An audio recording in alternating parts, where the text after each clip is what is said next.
all hell is breaking loose as Donald Trump has not only destroyed the U.S. promised security umbrella in the Middle East to our allies, or I should say former allies there, but Donald Trump has destroyed the entire post-World War II security umbrella that the United States promised to its allies and which made the United States the beneficiary of basically the flow of world capital, of investments, of people buying our treasury bonds. World leaders are now ripping Donald Trump to shreds for sending the world into an economic recession or perhaps even a global depression. And world leaders aren't holding back. You have the former Swedish prime minister pointing out that Donald Trump's social media posts are nothing short of threats to commit even more war crimes. And that former prime minister is asking whether American troops are going to follow unlawful orders. He writes, attacking civilian infrastructures and desalination plants, these are war crimes. Will armed forces accept the order to do so? President Zelensky of Ukraine calling out Donald Trump for removing sanctions against Russian oil while Russia provides material support to Iran to attack the Arab nations that have American military interests in them and to attack American military bases and interests throughout the Middle East and target American soldiers. Zelensky's like, this behavior by this Trump regime is absolutely strange, in my opinion. Strange is a substitute for the word of traitorous and being a Putin sycophant, a Putin bootlicker. But Zelensky's being diplomatic. You have Italy's defense minister on the consequences of Iran's war for Italy. I'm forced to know things about what could happen in the coming week and the effects it will have on the economy and our daily lives that no longer allow me to sleep. Germany's Chancellor Friedrich Merz says the effect of the Iran war on Germany and Europe will be as serious as the COVID-19 pandemic, if not worse, if this war continues. In response, Donald Trump's regime, through his press secretary, Caroline Leavitt, said that they want Arab nations to potentially pay for Donald Trump's catastrophic and unlawful war in Iran, to which Arab nations responded last night saying, it is our expectation, and this came from United Arab Emirates, Saudi Arabia, Bahrain, Kuwait, and others, it's our expectation that the United States, they better do a ground invasion of Iran and they better get control of the Strait of Hormuz because they promised us this security umbrella. That's why we were paying them all this money. That's why we were buying you private jets, Donald Trump, and bribing you and doing these quid pro quos and pay for play and buying your stupid crypto and World Liberty Financial because you were supposed to help us, not destroy our countries, set us back decades, and then tell us that we need to pay for the war. As Javier Blas says, my war, your bill. White House Press Secretary Caroline Leavitt says that Donald Trump is quite interested in seeking Arab nations to pay for the war. By the way, Israel saying during any U.S. ground invasion, Israel will not commit troops. The IDF's chief of staff said that their troops are on a breaking point and they don't have the ability. They're potentially facing catastrophic breakdowns in their military as they run out of supplies. That's according to the Israeli chief of staff, mind you. You have the United States interceptor reserves being depleted for the next 3 to 9 years. Billions of dollars are being spent by the U.S. each day in this disastrous war, while Iran continues to mock the United States and say, we know that you're trying to manipulate your markets and we're going to inflict massive amounts of pain. And folks, it's not just what's happening in the Arab nations and what's happening in the Middle East. We can focus elsewhere. I mean, yesterday I reported how Donald Trump's so-called embargo or blockade on Cuba was easily penetrated by Russia's ship that Putin sent. And by easily penetrated, I mean, Putin was like, hey, Donald, I'm going to go to Cuba right now. And I know you've threatened Mexico, Colombia, and all of your allies who wanted to provide oil and supplies to Cuba. But Donald, I'm heading in there. You ain't going to stop me. Move your Coast Guard ships away. And Donald Trump backed down. right? I mean, just think about the Cuban Missile Crisis and the U.S. standing up and standing strong. Putin just like, move your ships, we are coming in, right? And Putin got into Cuba, and probably in addition to crude oil, which is definitely needed by Cuba, and what the United States has done to Cuba, trying to starve them, has been horrific and a war crime and a crime against humanity.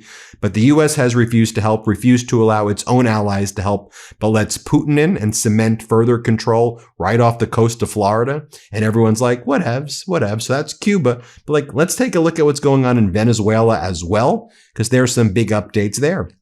According to the U.S. State Department Daily Public Schedule, Secretary of State Marco Rubio is set to meet with Venezuelan opposition pro-democracy leader who gave Donald Trump her Nobel Peace Prize, Maria Corina Machado, at the State Department today. This comes as Machado has signaled her intention to return back to Venezuela in preparation for future elections, as U.S. decision makers have cautioned the opposition leader from preemptively going back before stability is assured. In other words, Trump ain't interested in democracy. By the way, if you look at Cuba, I'll go back to Venezuela in a moment, Trump's probably perfectly content with a Cuba run with an iron fist by Russia, and perhaps a Cuban leader who Donald Trump likes a little bit more than the current president, but still someone who's a successor to the Castro regime and Putin right there off the coast of Florida. As long as Donald Trump could get his hands on some of that oil, probably one of Donald Trump's deals behind the scenes, right? I mean, we all know, right, what Witkoff and Kushner were likely talking about with Yushakov and Dmitriev when they were meeting in Miami and they talked about these big economic concessions. I pretty much guarantee, and again, I'm just giving you my opinion, but all of this was worked out. We're going to find a way to remove the sanctions on Russian oil. Donald Trump's catastrophic war in Iran was one of the perfect excuses to help Russia. Boom, right? We'll just use the war and say the world needs the oil supply. That'll help you with your war machine against Ukraine. And then, by the way, you want to come into Cuba? Let me take Venezuela. We can do some trades. As long as Donald Trump can make some money for himself and Trump's right-wing oligarch buds make money, Trump's cool, in my opinion, with Putin right there in Cuba. You don't think all of this stuff was worked out in Miami with Witkoff and Kushner and Yushakov and Dmitriev, or when the Russian Duma leaders were in the Capitol building getting tours by MAGA Republican Congress members last week? You better damn right believe. And again, I'm giving you my opinion. That's what I think was going down. So anyway, back to Venezuela for a moment. Maria Machado is like, okay, you put Delcy Rodriguez, one of these Chavistas, Maduro's right hand. The main torturer is now the defense minister, the person who's tortured all of the pro-democracy, advocates within Venezuela. And so Maria Corina Machado's like, I'm going back. If you ain't going to do a transition, let Delcy arrest me if that's what you want to do. And I'm going to go there. And the Trumpers are like, no. Delcy's Trump's bud. They like their authoritarian friendship. Delcy sells the oil where Trump wants to sell it to. Trump has a little authoritarian Trump puppet over there. Wasn't the whole idea of helping the individuals in South Florida, the Venezuelans who wanted democracy, reclaim their land after Maduro and the Chavistas terrorized and tortured them and still have people locked up in prison? No. Donald Trump just wants to join the authoritarians. And now you have Rubio trying to stop Machado from going back to try to support democracy, while Donald Trump's having deranged fake negotiations with Iran that aren't happening, and the spokesperson for Iran's foreign ministry holding press conferences yesterday saying, in the past 31 days, we have not had any negotiations at all with the United States. All the conditions that the U.S. presented through Pakistan are rejected. Over the past year, America's deceit during negotiations have been proven over and over again. So this story is absolutely insane. Trump is taking $1 billion in taxpayer money and handing it to a French energy giant to cancel offshore wind farms and instead boost oil and gas production here in the United States. So give me a minute to update you on this because it's flying under the radar and we need to keep climate issues front and center. Here's what's happening. The Trump administration is paying nearly $1 billion to Total Energies to walk away from two major offshore wind projects, one off New York and one off North Carolina. These projects would have powered over 1 million homes with clean energy. Now they're gone. And what do we get in return? The company takes that same money and invests it into fossil fuels, more oil drilling in the Gulf, more natural gas exports out of Texas, more gas-powered plants. So let's be clear about what's happening. Taxpayer dollars are being used to kill clean energy projects and double down on fossil fuels, the very thing driving climate change. Even state leaders right now are calling this outrageous, saying that we're literally paying a company not to build renewable energy. And this, of course, comes at a time when global instability is already driving up oil prices, when experts say investing in renewables actually makes us more secure, not less. So yeah, this is a really, really big deal. I want to hear from you. Drop a comment right now. What do you think about using taxpayer money this way? Should we be investing in clean energy instead of shutting it down? Let's get this conversation going. It's so important that you stay loud. I look forward to reading your comments. Ben, back to you. But folks, I've got more data points for you of world leaders calling out this Trump regime. Going back to Greenland for a moment, I know we haven't talked about Trump threatening to invade Greenland right before he invaded Iran, and what Denmark uncovered. Remember, Denmark security forces uncovered influence operations by Donald Trump allies in Greenland to try to foment a separatist movement to basically have the people revolt against the Danes and against the Greenlandic government in Greenland. Remember that? New York Times just did a story on it yesterday as well to give you the extent of it. They've been accused of running a covert operation in Greenland. It's not so secret. Members of Trump's circle, working in plain sight, have caught the eye of Denmark's intelligence services for trying to make friends and cut deals on Danish territory. Last year, Denmark's national broadcaster delivered a bombshell of a story. 3 Americans with ties to Trump, it reported, were running a covert influence operation in Greenland, the Danish territory that Trump covets. And it goes on to say how initially these men were not, their identities were not revealed, but it showed how these pro-American, how these individuals were compiled the list of pro-American Greenlanders and tried to stoke a Greenlandic secessionist movement. And then hours after the report aired, the Danish government summoned the top American diplomat in Copenhagen in protest that the U.S. was running these influence operations. Now we know the identities of these individuals. New York Times is reporting. One, Drew Horn, a former Green Beret with a far-fetched plan to build a gigantic data center off a remote fjord that will one day be connected to an electricity plant powered by a glacial runoff in a climate-changed world. Another, Thomas Dans, is an Arctic advisor to Trump who has organized highly publicized trips for Trump's inner circle, including his eldest son. The third, Trump ally who has been evangelizing for Trump in Greenland and who has caught the eye of Danish intelligence, is, according to one person familiar, Chris Cox, the founder of an organization called Bikers for Trump. And then also this article talks about how the cosmetics billionaire Ronald Lauder, like Estee Lauder, I guess, Ronald Lauder, who is believed to have planted the Greenland bug in Trump's ear. I think that may be the same Lauder, I'm not sure, has invested in businesses in Greenland. So has Howard Lutnick, Trump's commerce secretary, who previously was leading Cantor Fitzgerald, a New York financial firm that took a stake in the island's mining potential. So there's that. But I got to share this story with you because this one is absolutely fascinating. So the headline from the Financial Times is U.S. Trade Representative slams World Trade Organization after e-commerce tariff talks fail. Jamieson Greer, that's Trump's trade representative, said Washington will work outside Geneva-based body to extend the freeze on levies. So what went down? There was a meeting that was recently held in the Cameroonian capital with the WTO members, the World Trade Organization. Now, what the Trump regime wanted was to extend a moratorium on e-commerce tariffs. And this moratorium means no tariffs, no customs on duties on any digital products, right? Because the U.S.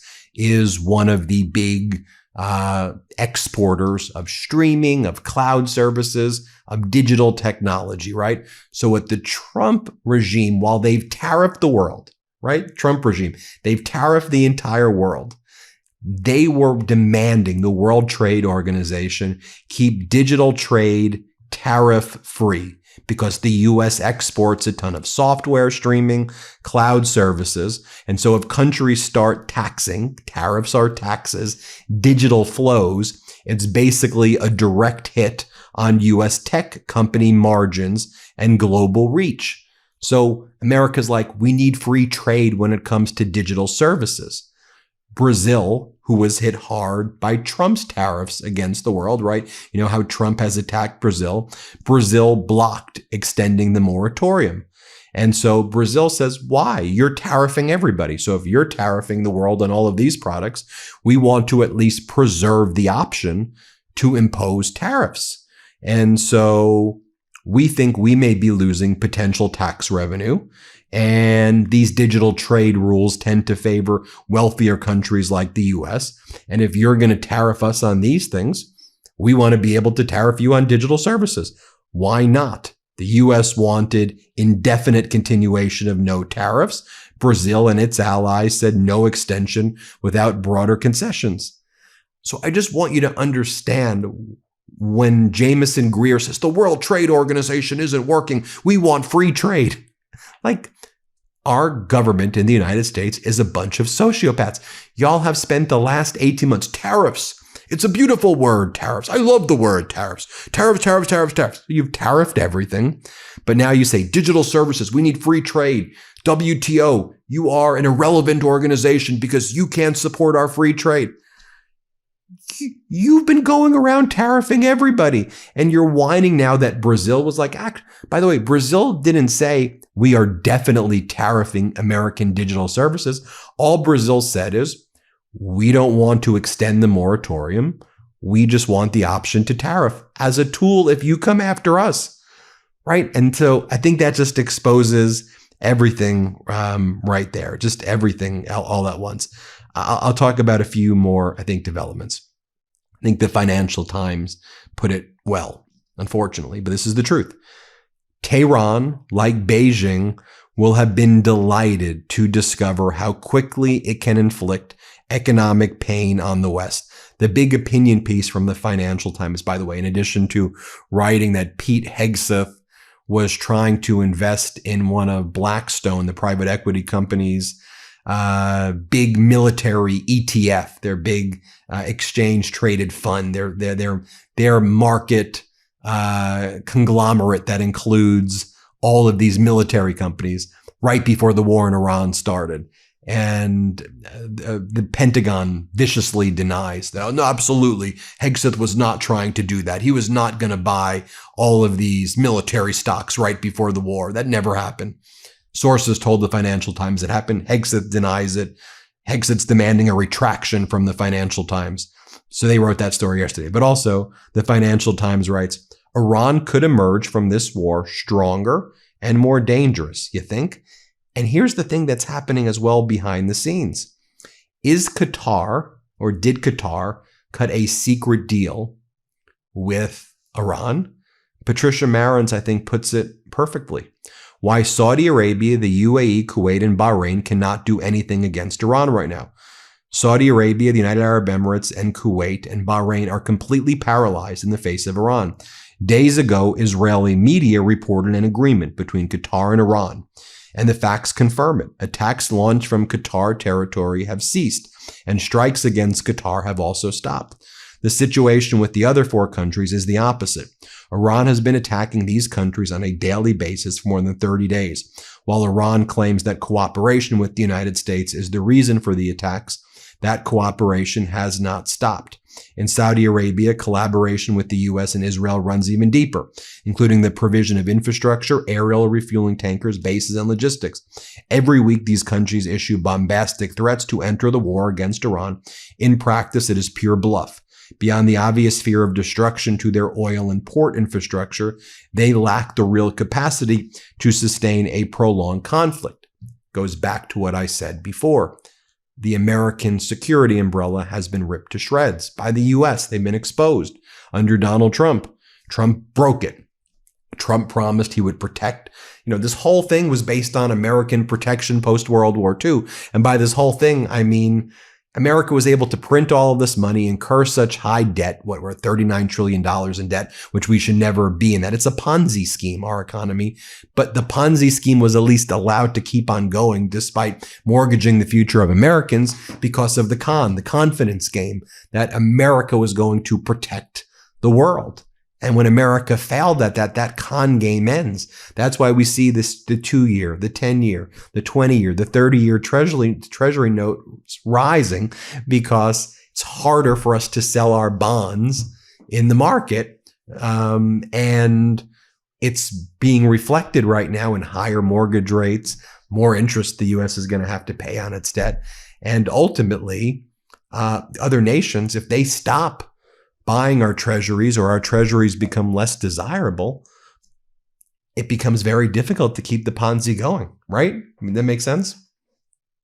I just think a lot of this needs a lot more attention, Like we need to really build literacy in this area because this is why we're being impacted. This is why Americans can't afford things and why people are suffering here. It's all connected, you see?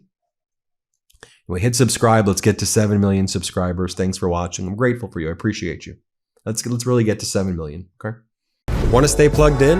Become a subscriber to our Substack at MeidasPlus.com.